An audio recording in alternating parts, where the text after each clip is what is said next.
选举年哦，会不会放行新兴计划的预算哦？要买票啊，政策买票啊。卓荣泰说不宜开此例，讲是这样讲，但实际上预算都已经通过了哦，他们已经开始要编了哦，各部门都要编了哈。那因为赖世宝今天有问了哦，那另外呢还在强调他到日本去看那个棒球赛，他说这是我私人行程，你非要逼我这次公务行程，居心何在？就是说你这个事情，行政院长出国其实没有什么私人的，哦，你可以报公费。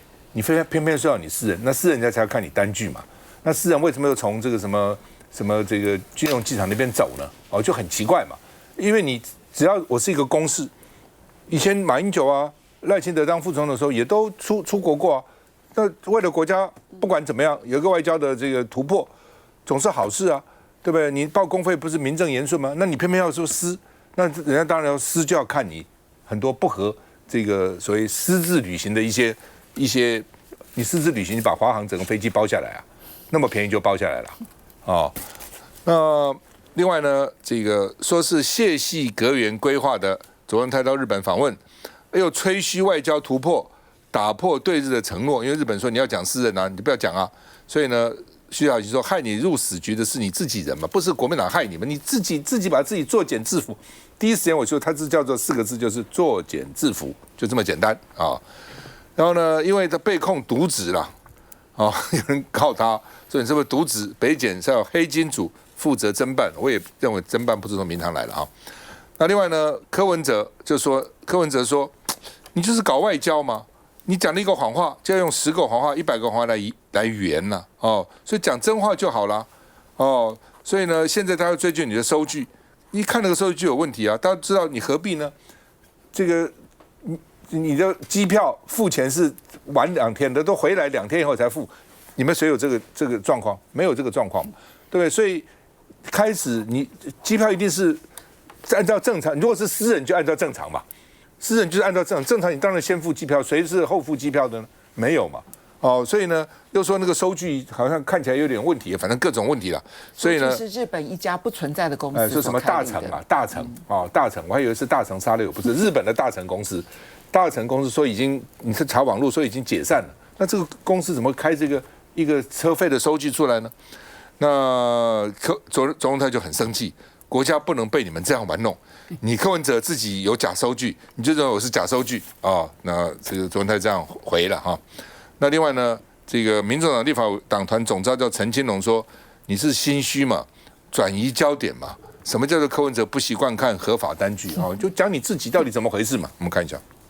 我们在上个礼拜你说这是违宪，然后又违法，可是这个你们现在就马上做了，为什么？在行政作业上，提到的那些不具备。又回到总预算真节点，国民党立委马文君有备而来，前后跟院长卓荣泰吵了数分钟，全为了传出政院拟放行718亿元的新兴计划。你不断的一直在这里，其实跟我们对呛没有用。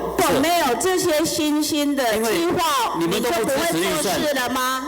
到了现在赖清德政府已经高达3兆的预算，去年就已经差不多是这样的规模。现在我们的经济成长率比马政府高多少？一场内互不相让，两人完全比声量，会有此消息从这而来。我们已经行文给各单位，请他先行动之了。就是主计讲的这番话，立法院6号2读通过新兴计划先行动之案，韩文上周送到政院等院长批准，最快这个月就可执行。但当初政院先说不符合宪法、预算法等规定，如今难道要转弯吗？没有经过3读的预算，它的合法性备受质疑。未来这718亿如果用过了以后，难道都不会再经过变动吗？从无此例，也不宜开此例。大白话没有要执行，但起初考量今年碰上选举年 ，TPAS 生育给付、治水防洪预算都与地方民生有关系，就怕执政团队会被怪罪。毕竟卓院长自身包机一事，像柯主席只说单据有问题，他大概是看自己有问题单据看习惯了，不大习惯别人合法的单据吧？只是要逼我说出。这是公务行程，居心何在？院长活力全开，同时北检也将由黑金组侦办，厘清真相。来，玉敏，我们刚才说川普变来变去哦，我觉得卓荣泰也是变来变去哦。大家记得吗？新兴预算718亿。当时民进党说啊 ，TPAS 很重要这里面呢还有生育补助每胎10万，一直开记者会。那现在国民两党，我们就是把这一笔预算在立法院已经通过了，3月6号的时候通过了，可以用这笔预算。当时要通过这笔预算的时候，大家知道吗？民进党有22个委员不在场啦，很多人在日本看棒球，这么重要的关乎民生的预算要通过的时候，他们通通不在场。好了，当时一直说这个很重要，结果现在卓荣泰说：“哎呀，这718亿不宜开此例啊他就是想要把这718亿再去夹带那3兆，整个要绑在一起。现在钱要给他，他又说不可以用。但是各位去看昨天他们的主计长跟审计长在财政委员会，有委员赖世宝人问他。”主计长说：“哎呀，我们会行文我们行政已经会行文给各单位这718亿已经可以用了。”审计长问了审计长说：“立法院3月6号通过，是不是可以用？”审计长说：“可以用，有立法院这个依据，可以用。”主计长、审计长昨天说可以用，今天行政院长一句话说不宜开此例。那我就问了行政院，你现在718亿，你说民生很重要，立法院已经给了。结果你现在要用还是不要用？还是又是回来行政院院长卓荣泰一句话，他说不宜开此例，不准用你主计长、审计长，你们讲的不算数，我最大今天卓荣泰说可以用才可以用，卓荣泰呢说你立法院通过的法律，我觉得可以才可以。我说违宪就违宪，我不要附属我就不附属。然后人家去质疑他去日本看棒球，你到底是公务行程还是私人行程？然后你的单据的问题的时候，他不正面回答，反呛柯文哲。这个就是我们现在看到的行政院的院长，哇，像斗鸡一样，就是这个马文君在立法院问他什么事情的时候，就是跟立法委员唇枪舌战。我们要这样的行政院院长吗？那这个赖清德之前还说，哎呀，这个来喝大和解咖啡啊，然后才跟韩国瑜说，哎呀，我们要画，韩国瑜还苦口婆心劝他要画，这有在画吗？没有啊，连这718亿给你的民生预算的钱，你现在又要用政治，然后又要回来这个威胁，然后要整个包裹，我觉得这样的一个行政院真的是让人民会觉得不信任。我早上为了这事特别问赖世宝了，他给我回答，昨天上午我质询主计长，他明确指出718亿预算已经通知各部会动用，是没问题。然后赖世宝说，我也问了审计长，审计长说3读通过的718亿预算应该就可以动用，绝对没有问题。对但是为什么那个卓荣泰今天说不行呢？那我们看《自由时报》的新闻这个《自由时报》的新闻，那个记者叫钟丽华，台北报道。那蓝白持续封杀今年中央政府总预算案，6日在立法院通过，先动支其他38项新兴计划，718亿预算。据了解，由于今年面临地方选举，行政团队如不执行，在日后相关议题的攻防上，恐面临极大压力。府院高层已决策，在总预算持续卡关下，行政院将行文各部会先行动支新兴计划。来分析。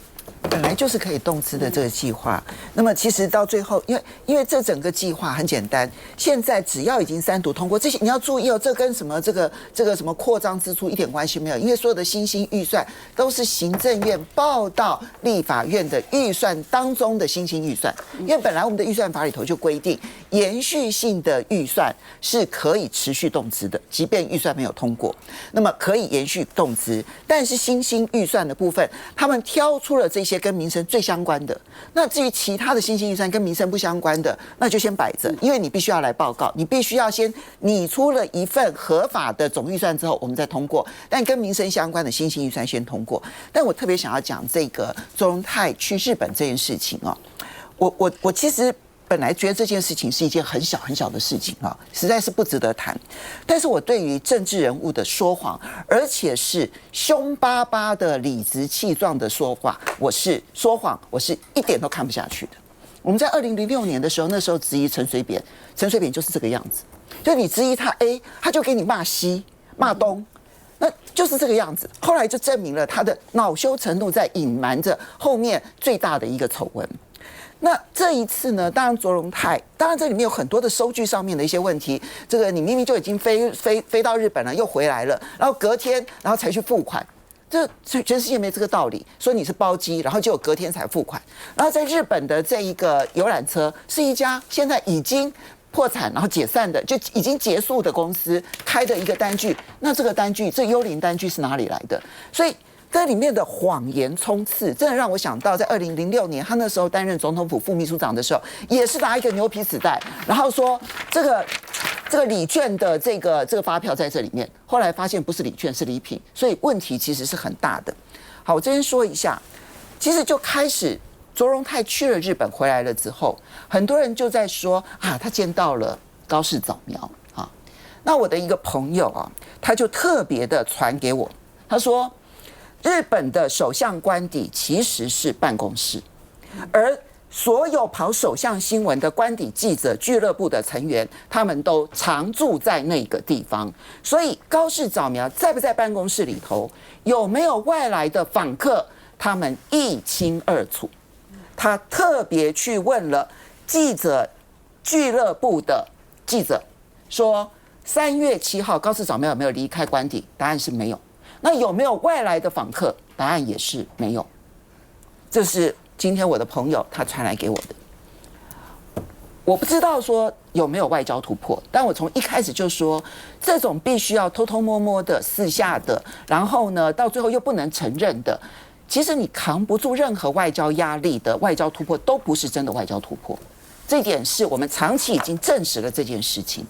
但是最糟糕的情况是，想要用偷袭的方式去见人家一面，因为本来终结在这个大战结束了之后，接下来就是日韩打棒球了嘛。那高市早苗原定要去，就后来高市早苗没去，所以如果原定是要偷袭见一面，结果连偷袭都没见到，而必须要改成私人自费行程，那才真的是在外交上面的笑话，那就不是突破，那就是笑话了。那意思说，如果突袭见到就是公务了，对不对？所以原来是打算是公务的嘛，后来因为突袭没见到嘛，哦，当然有2种可能，一种是见到也是公务啊，啊，也是其实没有见到也应该也是就变笑话公务，他就不打算这样嘛，所以原来为什么不说是公务嘛？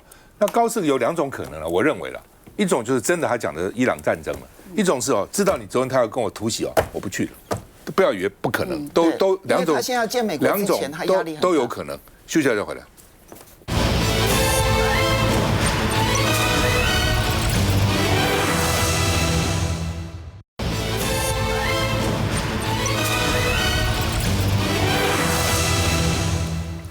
刘世芳不肯上台，所以呢，民众党的立委李珍秀、陆配对空气质询哦。那刘世芳说身份有疑义，就是一般的民众。所以呢，他不是立委所以我不上台备选然后呢，这个记者就要访问啊，记者访问他，然后这个3立的记者麦克风好像碰到这个刘世芳的身体，他们不高兴。最后一点，我觉得被你骚扰不要骚扰我，反正不爽就是的那另外刘世芳说，不要包庇非法陆配，他怎么是非法呢？我就不懂，这点我就不懂。他最多是说，你说他要这个丢掉国籍，那大陆不给他丢掉。对不对？那他怎么是非法陆配呢？他跟非法有什么关系呢？所以呢，他这个要委员马文君不要包庇非法的陆配我觉得这个话讲得过头了那另外呢，李珍秀是说呢，质询你不让我这个备询，希望呢召集委员要尽责维持中立，你不因为你是绿营的委员当召集委员，你就不维持，就袒护内政部。我们看一下。昨天跟李珍秀不要这样子，不好意思，你碰到我。记者向前独访内政部长刘世芳，但记者靠得太近，让刘世芳很不开心。都有一些讨论，那包括说离远一点，把记者推开，要求保持距离才肯受访。刘世芳双手抱胸，表情尽显厌恶。媒体追问，昨天拒绝李珍秀质询，不愿上台，不过靠得太近，碰到刘世芳。我看法，因为我们在立法院里面有关于这个委员要质询的事项，我们都是按照法定的规定的方向来处理。那既然有疑虑的话，他的身份有疑虑，我们认为他就是一般的民众不能够代表具有国家公权力的立法委员。呛李珍秀只是一般民众，不代表是立委。16号双方首度对决，民进党召委才是行政官员可以不必询答，让李珍秀只能对空气质询。民众党团主任陈之汉还2度上台咬耳朵给建议，场面极度尴尬。这我觉得历史也会记住这一幕，就是真的是不只是对我个人的羞辱，重要的是对台湾民主的羞辱。李珍秀被如此对待，让国民党立委也看不下去，力挺友军在质询台上跟刘世芳、卓荣泰大吵一架。没有要跟你讨论法，有双重国籍的嫌疑，部长，而不是我没有要跟你讨论法。今天如果他有双重国籍，他不行，你就让他马上离开。这是我现在要讲的是这个部分。如果还没有，那你们要去处理这一部分，你要去处理这一部分。请立法院还不是的时候，我们希望你尊重每一个人。真的是很大的羞辱。我们保障所有中华民国国民的参政权，我们这不是他自己决定的。李珍秀的户籍、立委资格争议悬而未解，倒是先成为朝野互骂的相骂本。来，伟汉。现在目前李珍秀我简单跟观众朋友报告，他是遭到4方夹击，4方那有很多的网友会问说，那伟汉哥，你觉得他是委员还是不是委员？一开始他在立法院宣誓的时候，我就已经讲了，我觉得他有去申请放弃中华人民共和国国籍，虽然未果，他有这个动作，也事实上做不到，我就认为他是。但是我为什么讲4方夹击？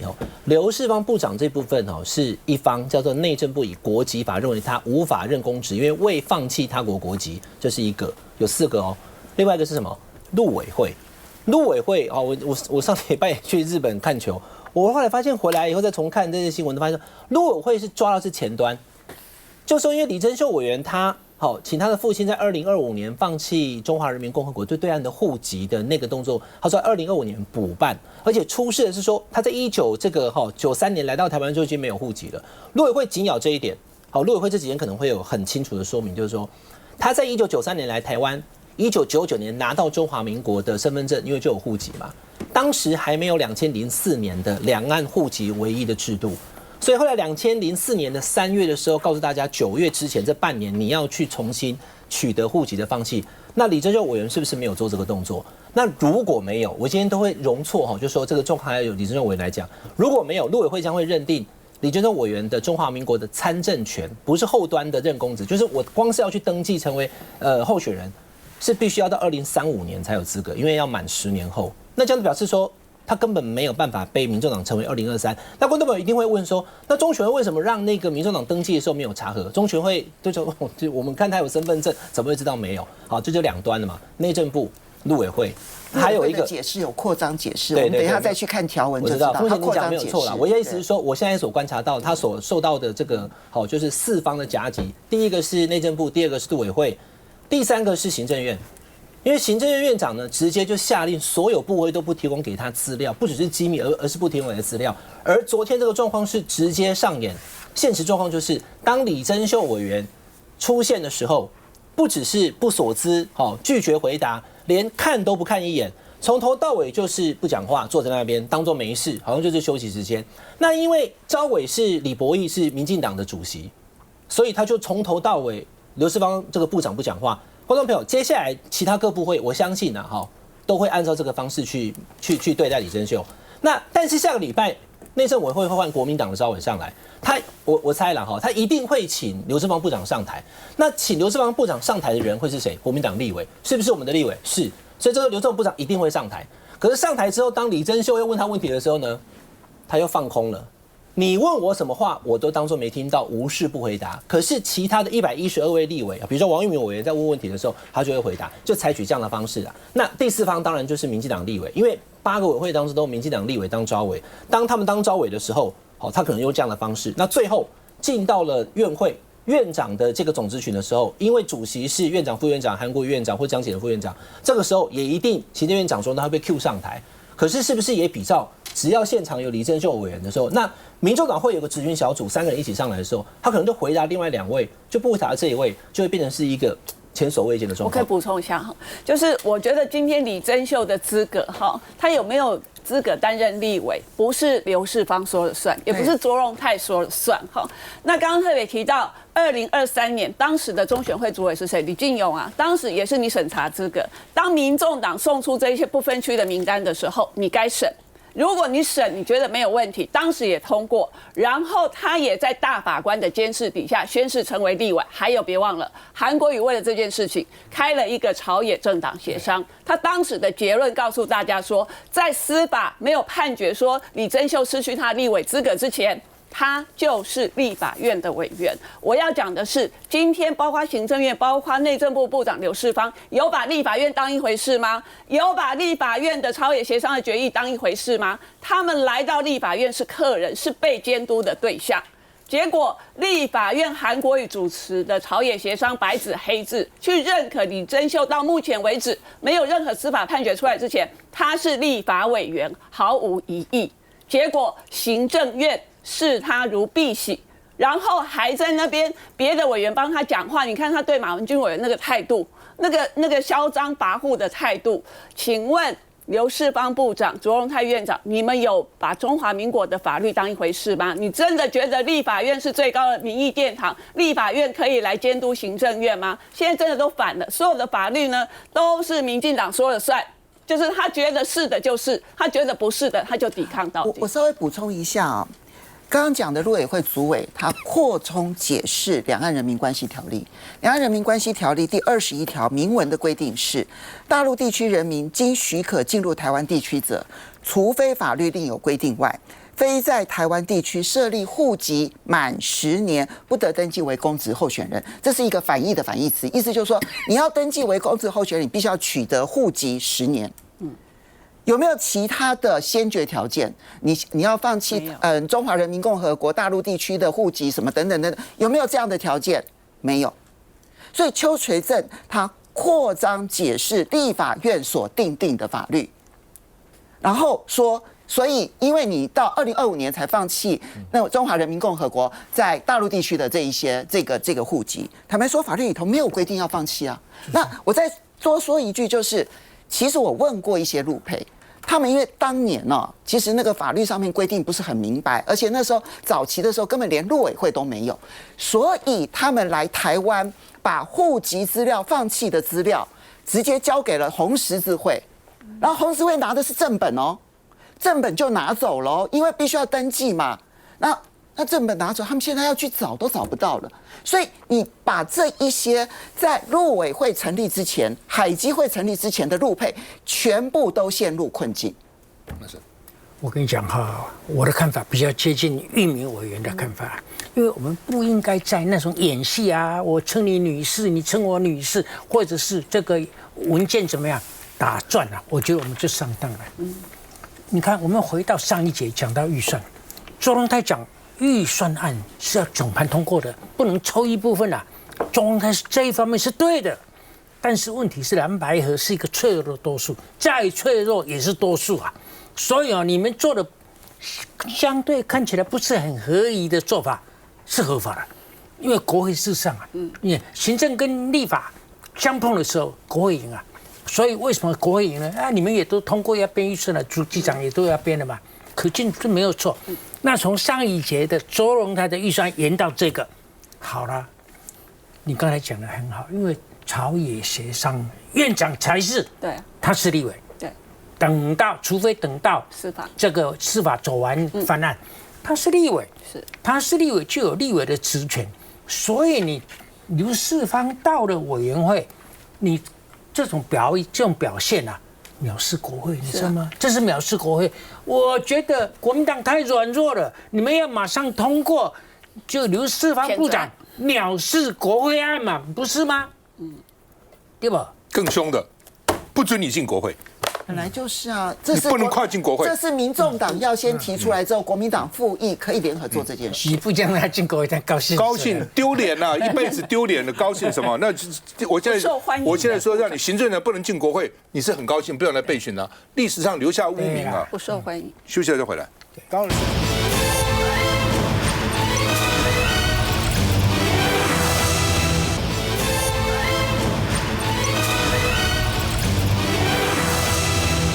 好，林志杰何许人？他马上要去当国安会的咨询委员，那国安会管台湾的国安机密，国安会很重要啊。哦，那但是呢，他在中国大陆的上海交通大学挂了研究员的头衔，所以那是怎样？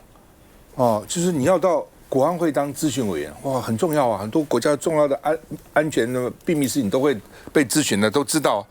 然后为什么又在上海交大呢？那如果是国民党或是其他的委员有这样的事情，会被怎样呢？会被怎么骂呢？哦，所以呢，你看看中国大陆上海交通大学的中国法与社会研究院的名录里面，他的个人专业还大大的公开在网站上，哦，也不是同名同姓，也不是捏造，也不是认知作战，而且呢，还说他的大学叫做 Duke， 哦，美国南方的这个大学，杜克大学，哦，博士，哦，然后呢，交大科法所副教授，哦，还有官方信箱，哦，等等等等都有，他的这个台湾的 email 都有，所以呢，还罗列他到2011年间关于内线教育、洗钱防治跟女性主义的各种专业的著作，哦，而且呢，他的职称就叫研究员，所以有人就说啊，他为什么可以这样呢？哦，那刘静怡当时民进党不准他当这个大法官嘛，是吧？所以呢，刘静怡说，哦，这318纪念日就快到了，怎么有人挖这个？太好笑了，这叫什么华丽转身呐？哦，然后你们这个国安人员不是事先就要查核他的背景吗？怎么到底没有查呢？难道目的是要当国安会跟对方的地下沟通管道吗？哦，这什么意思啊？那另外呢，这个国安会的马上要去当咨询委的有红色履历，林志杰说了，他说我都有报备啊，是有人建立欣喜来抹黑啊，那报备就可以了。哦，那另外呢，这个国民党委员这个洪孟凯就说这是双标嘛。演都不演，对不对？双标就民进党的日程啊，哦，李珍秀就不行啊，立委就不同啊。但是呢，这个国安会的资委就可以到大陆去挂研究员啊。那林佩祥书记长，国民党书记长说，执政党应该一视同仁嘛，不可以有双标。我们看一下。他是央交大的特聘教授林志杰，曾代表民进党县立委，去年推罢免不遗余力，而他也将有新工作，总统延揽他到国安会当资委。不过上任前夕遭爆料有红色履历。日前涉及狗仔跟拍案的前记者谢信恩，脸书指控赖政府抗中神主牌大翻车，因为准国安会资委林志杰曾在中国上海交通大学高挂研究员头衔，之一是绿色专属的国安豁免权。而现在点开中国上海交通大学网页，确实还能看到林志杰资料。就是我们2013去的时候啊，我们去参加这个法语社会年会，我们不是挂研究，我们就是说，因为我们有这个学生的交换，所以我们让对方知道说我们这边有哪些老师教哪些领域，就是这样子。它其实并不是一个兼职的工作啊。我们没有兼职啊。林志杰强调，那已是2013年的往事，且至今都没再踏上中国。除了2019年去香港参与学术交流外，因此研议提出法律动作。这个准国安资委，他有这个上海交通大学真的有报备吗？这个研究员的资格，可以讲一下吗？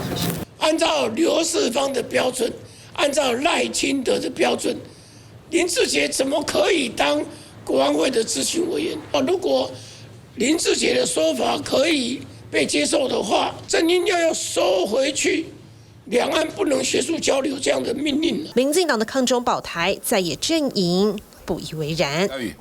这个林志杰老师他本身是非常优秀，他是我台大法律系也是北一女的学姐，而且呢，他这一路以来，你看他的学历到美国杜克大学念博士，然后回到台湾在交大也是当副教授，那甚至现在也在洋交大的科法所担任教授。所以过去其实当然他在学术界的时候，交大之间跟中国有这样的学术交流，这也都很正常，我们也都很鼓励两岸的学术交流、民间的往来，这些我们都是不反对的啊。那现在反对林志杰老师他自己现在也有出来讲说，2013年之后他就没有再去过中国了，甚至这之后大家如果看，他也曾经担任这个金融评议中心的董事长，而且表现也非常的好。所以我相信林志杰其实他在各方面在台湾这10几年来的历程，大家也都有目共睹，不管是在民主在这个很多的这个政治或者是法律的议题上，他都有他自己很专业独到的见解，甚至立法院常常很多的议题都会找林志杰去当学者专家去参加公听会发表论述等等那这是林志杰他自己专业的部分。所以今天要拿这个过去他在学术上的这些经历来去批评他说国安的问题，我觉得这是真的有点太超过了那如果你讲到国安议题，当然大家会在意的是你收对岸的钱，你拿中国的好处，然后去帮中国当传声筒或是泄密等等的这些，才是真的涉及国安法需要去重视的。那再回到李珍秀的议题，又是另外一个，就是说大家认为说，这个钟佩在台湾担任立法委员是史上第一个。那史上第一个，当然大家会去检视说，你过去不管在国籍、户籍等等这些争议，到底有没有这个资格可以去担任立法委员？这个是依法行政，这是法律问题。对于行政院、对内政部、对陆委会，都是必须要依照法律来去认定。那当然，现在认定的职权在中选会现在已经有新的委员新的这个主委也出来了。那等到他们预计4月中，听说会针对这个李珍秀的议题去决定说，到底是不是任，或者是要提起当选无效之诉等等。我觉得在这段时间，或许这些争议现在这样子的风波，或许之后就可以平息。只是我觉得民众党对这件事情是要负最大的责任，毕竟你推出了李珍秀，现在他的资格有争议，他现在面临了这么多的这个指责等等。民众党感觉好像都躲在背后，李珍秀一个人在台上虽然大家看到那个陈志涵有在去台上去给李珍秀耳提面命，可是我们现在看民众党后面还有这个许忠信，还有陈志汉也等着有可能会去递补这个立委的席次，所以民众党内部也有很多的人有机会更适合，甚至更有资格。甚至柯文哲前阵子还出来讲说这个民众党自己内部的民调都有50%以上不支持李珍秀担任立委了。所以到底现在李珍秀所面临的这些争议是谁造成的？甚至李珍秀现在一个人在解决这些问题，可是钟佩所面临的问题绝对不是只是参政的问题，而是更多生活上适应上，甚至在很多我们需要给予更多的帮助。可惜在这一波里面都没有拿出来讨论跟注意。林志杰是谁推荐的？他是谁的？因为他是新竹的系统啦，因为他跟这个柯前总召应该算是对，因为一直原本他应该是要选新竹市市长的，那他也确实在地方都参与很多选举，大罢免的时候也挂帅去要罢免高虹安嘛，所以应该算是柯建铭前总召非常期待他能够在新竹选市长，但后来因为柯建铭总召现在也已经被蔡强取代了，那他也没有要选市长了，好，所以就去当这个国安会的咨询委员。观众朋友，刚刚前面这样谈到现在哈。国安会的咨询委员的位置是非常重要的。那我并不认为，因为这个态度跟想法跟我的这个观念是一样的。到对岸去当这个什么研究员或是有学术交流，这有什么罪大恶极？但是既然如果你觉得这个东西没有，你过去不要拿这个来批评别人。比如说有去中国大陆做生意啊，或怎么样。那这个跟这个李珍秀不太一样，因为李珍秀他就是原生，他就是中国大陆来，他有国籍的问题，可是国籍你解不开，所以我为什么会认为说李珍秀委员在立法院已经宣布说他要放弃国籍，你应该给予就是一定程度的接受，现在就卡在前端的部分，看卢委怎么说。所以拉回林志杰啦，我觉得林志杰这个就是咨询委员，他有在中国大陆有在学术上面有挂研究员这件事情，我不觉得你就一定被吸收或怎么样，但同样那个标准。你不要认为跟中国大陆有任何互动的人，你就拿来批评，这个事情是蓝绿白都应该一样的标准的。阿神，我觉得两位的看法我都不是很同意啦，尤其是嘉瑜，他常常坐我旁边啊，我一向认为都没有影响到他。我一向认为嘉瑜是纯真可敬，但是今天呢，他的想法，我觉得是他最近对民进党的忠诚度比较稍微提高。我认为我比较与人为善啊，我就从比较善良的角度去讲，因为这位女士的这个被提名，我想是因为当时的柯建铭不查，如果他晓得有这些问题，不会提名他。那既然提了，我就从比较温和善良的角度去看，他可以做国安会的咨询委员，表示两岸不是国与国的关系啊，不是国与国的关系啊，而且呢，他碰到的事情，对我们来讲，不像总统讲的，我们是敌对、势不两立的关系，就没有国安的问题啊，那不是很好吗？对不对？那不是很好。我觉得国民党要抓得对，你不能这个案子这样讲，那个案子那样讲，我觉得很好啊，很好，给他过。那表示两岸不是国与国的关系，我们只是告诉民进党标准一致就好。我也同意了，我认为蓝营不应该背革他，应该给他过。这不需要蓝营，我懂，也不要去骂他了。对。这个消息出来呢，也可能是绿营出来的，本来就是是绿营里面的斗争。对。那我认为说，两岸学术交流有什么不对呢？科学交流、学术交流、文化交流都是对交流一下就罪该万死啊，这什么道理啊？因为鼓励交流嘛。民进党不沟通，那民间都不沟通了。学术交流本来就很正常啊，你学术可以跟大陆交流，可以跟美国交流，可以跟日本交流，可以跟英国交流，学术界常常这样子嘛。它有什么罪大恶极呢？没有什么罪大恶极啊，只是问题就是刚刚玉明讲的，不要双标嘛。对，不要说你绿营就可以，那国民党你就专门就他以前这样，以前这样，就搞这个，就何必呢？对不对？你今天两岸沟通总比不沟通好吧？沟通总比打仗好吧？这道理是这么简单嘛？所以呢，拿着林志杰出来吹毛求疵骂成一团。我觉得他这个就是因为他这个自视的，就是说，当绿营有人把消息放出来以后，知道蓝营一定会去骂，说你看看你这是双标，对不对？然后呢，希望就把林志杰干掉。然后呢，柯建铭原来叫他不要当总召，搞不好说你可以提几个人出来，连柯建铭也下台了，提的人也干掉了，一箭双雕。休息了再回来。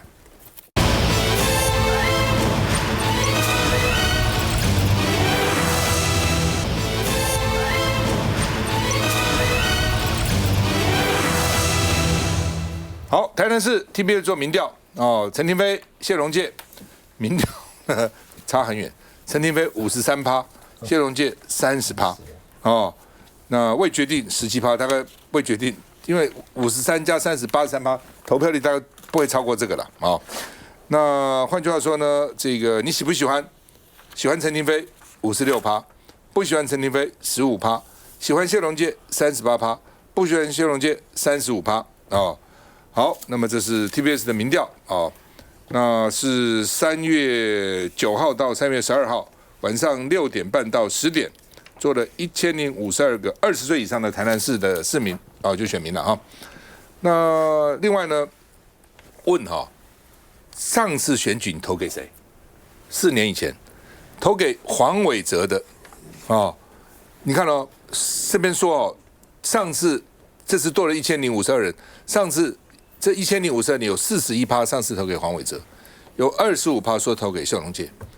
那这41%投给黄伟哲的里面有83%这次还是投陈亭妃但是呢有8%说要投谢龙介。那25%呢原来投谢龙介，上次投谢龙介，这是有15%要投陈亭妃，然后还有79%会继续支持谢龙介。大概这次的这个投票政党交叉，民进党的呢89%都要投陈亭妃，民进党有3%投谢龙介，国民党还有13%要投陈亭妃，78%要投谢龙介，民众党有36%投陈亭妃，60%投谢龙介中立选民蛮重要，44%投陈亭妃，19%投谢龙介那另外呢，这个年轻年轻还有中间年轻选民一面倒年轻选民一面倒呢是，比如你看这个20、29、30、39，基本上都是陈亭妃然后谢龙介比较少那其实年纪大的也是陈亭妃甚至60岁以上，陈亭妃是51，有时候不是只是年轻了其实都是了那另外呢，陈亭妃说了，我会赢，我已经5战5胜了，5战当然包括立委了我没在怕，亲民都我们家那陈亭妃因为台南市党部原来因为赖清德啦，所以呢对陈亭妃并不友善了。陈亭妃也去看台南市党部然后呢郭国文就拿一把刀，说这个刀不是要杀你陈亭妃的，是要杀谢龙介的，砍龙屠龙刀。好，那我们看上次的选举，我把它调出来。上一次的2022年的时候呢，几个民调黄伟哲都大赢，谢龙介都很惨。TBS 史上是最准的31%，黄伟哲50%，然后呢，盖洛普谢龙介只有13%，自由时报谢龙介只有19%，美丽岛现在就15%，ETtoday 31%，结果都领先很多，都领先最少领先19%，最多领先45%哦。结果呢，开票的结果，谢龙介只差5%，只差5%，所以你就知道哦，在台南做民调哈，可能大家不太愿意讲。哦，因为总觉得说，哇，这个谁来的？你说你是 TBS， 你是不是调查局啊？你是不是民进党啊？故意冒个名啊？不讲。但是上次真的，你看上次民调都差这么多，投的结果真的开出票来差5%。那这次的 TBS 民调很像啊，上次 TBS 做的是50-31，这次是53-30，几乎都一样。好，我们看一下。根据 TVBS 民调中心的最新民调，陈亭妃以53%的支持度领先谢龙介的30%，差距来到23%。而其中从年龄分布来看，30到39岁的市民支持陈亭妃的比例最高，来到61%，领先谢龙介的22%。40到49岁两人是55%比34%，50到59岁的支持度差距最小，陈亭妃46%比上谢龙介的39%。那这个是实质的电话民调，这才能真正显示出台南的民意。国民党说要改变，真的台南大家希望的改变就是女力市长。所有的民调呢，我们都会谨慎的来参考。可以从2022年的民调呢来看，所有的民调我们都是大幅度的落后，但最后呢，只有差了1%。陈亭妃台南各区支持度都领先，又以安南北区领先幅度较大，谢龙介则是在安平东南区民调较高。不过依照选民的政党倾向，其中中立选民有44%支持陈亭妃，19%支持谢龙介。不过在民众党的支持者中，有60%都会支持谢龙介。整个蓝白河呢是渐入佳境，尤其是台南乡亲呢，33年没有政党轮替，大家都希望能改变一下。那我们会符合乡亲的期待。亭妃28年一步一脚印，苦干实干，没有离开过人民的身边，真的可以为大家改变这个城市。两人都喊出台南要改变，这剩下8个月，飞龙第6站，就看谁能直冲上天。老沈，你有没有看出来陈亭妃有一个跟别的候选人领先的有一个很大的不一样？因为不管你领先多少，都很客气，你怕票跑掉。他多自信啊！他现在5战5胜，现在还会胜。你看，那唔惊你，唔惊你哦，那种性格龙盖生，龙盖生的哈，那个公山伊拢不得惊你。那我觉得现在年轻人、年老的，尤其是中间选民都落后，所以我觉得谢龙介的选情毫无疑问是很艰困的。尤其是你在问那一条说上次选谢龙介的，你这次要怎么样？我觉得那个回答哈。也是不老实，也是完全不老实。你去转一转推一下，没错，那个是不老实。对，我刚刚就要讲这个，对。所以我就说，因为上次只差5%嘛，但是问他上次41比25，差了16%，就不老实。所以我觉得将来啊，除非选举的那个礼拜，那国民党的优势就是有一股配上墨之能力，气势起来了，就起来了。的情势从北到南就一路下去，碾压过去，要不然。我觉得连柯志恩都危险的，因为柯志恩最近好像比较沉了，你知道，就是做不起来。为什么做不起来？我觉得国民党是有问题。其实8年以前的选举真的关键是韩国瑜，因为他在高雄大赢，那个气势整个带起来以后，就一路什么秃子、燕子什么。4年前已经没有韩流了。2022年反而没有韩流了，就是8年前那个韩流。但是8年前带起来以后，连任就容易了嘛。像卢秀燕第一次选台中市长，他跟我讲啊，民调他都输啊，只有2个民调他赢啊，没错，只有2个民调他是赢的，其他院都是他输，就没想到赢那么多，整个气势带起来后，但是到了连任的时候没关系了，我做得好看我的政绩了，但是8年前韩国瑜其实让台湾县市长大赢是很有关系，所以一定要有一个气势，一定要有一个老沈讲那个气起来的时候，就整个起来了，环境就起来了。来，嘉宇。我觉得民调当然是一时的。那陈亭妃经过初选的这些风风雨雨，到现在你看他也跟郭国文见面了，那民进党也开始越来越团结了，所以对于陈亭妃的选情当然是越来越看好。那相较之下，谢龙介的这个最新民调，即使加上未决定的17%，全部都给谢龙介，他加起来还是输给陈亭妃哦。这也是为什么陈亭妃对自己会有自信的原因哦，因为毕竟陈亭妃她在基层真的是经营很久，上次他也是跟黄伟哲初选哦，那也差了一点点。那这一次呢，他终于这个赢得初选，那也在台南哦正式的这个宣布参选这个市长哦，甚至要做台南第1女市长。那我觉得挟着这个气势，加上他长期经营的这个基础，看起来谢龙介虽然觉得说自己还是有信心，但可见的这个台南的选民跟这个选情哦，我觉得对谢龙介还是非常的焦灼了。民调如果输23%，基本上是不会赢的，除非民调不准。那民调能不准呢？这不是 TVBS 的民调吗？我也长期关注。但刚刚其实主持人已经讲了，就台南很奇怪，是不是有很多的支持者他根本不愿意讲？那我负担一点，云林都测不出来。对，有些地方是测不出来，跟都会区其实真的很准啊，这个你就不要不相信。好，这是第一。第二就是说，去4年前的投票，最后2个礼拜不能做民调，可是呢，11月26号。那个选举，可是呢，11月10号发生88枪，所以可能很多人原本民调上面不愿意表态，也跑过来。但是当然了哈，同一个民调来看的话 ，TVBS 从去年到现在做了几次，这个差距有被拉大。先不要讲赢不赢，就是差距被拉大这部分，谢龙介可能自己要注意。我觉得民调是参考用了哈。前一阵子有个民调，就是谢龙介跟陈亭妃是很逼近的哈。那当然对谢龙介来讲，我觉得他现在在政策方面他很注重，所以他最近有提出来，就0到15岁每个月可以多领5000块，他关心少子化的问题，还有婚育宅他提高到40%。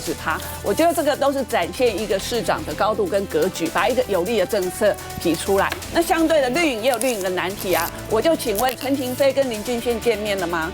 他今天只有见到郭国文一个人啊，旁边他都没有市议员哦。陈亭妃现在问题是挺林俊宪那些市议员，现在也都还不挺他，反而国民党这边只要谢龙